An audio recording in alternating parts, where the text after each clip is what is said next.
today's autonomous systems tend to replicate human cognition in one way or another, field vision, decision making, and so on.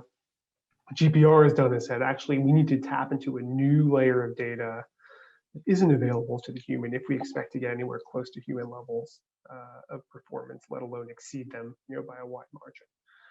And so I think that's an important paradigm shift that GPR is driving. And I think that's really started to resonate again, given the halting progress of autonomous vehicles over the last 10 years.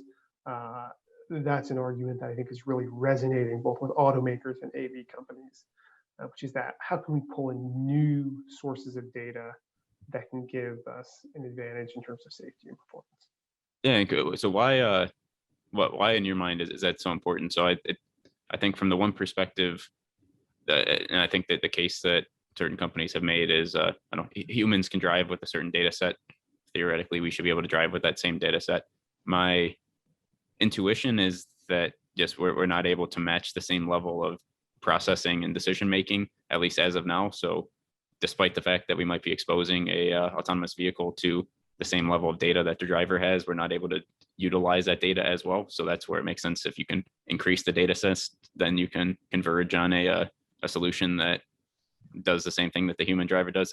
Is that at all aligned with your thinking, or how do you think about that? Yeah, that does. I mean, I don't really buy the argument that because humans can drive with a set of data that's available, visually, sonically, and what have you to them, that we should therefore be able to design a system that can replicate that. There's a lot of leaps, big technical leaps that are baked into that assumption. And so I think it's like a convenient heuristic, but I don't think it's true necessarily.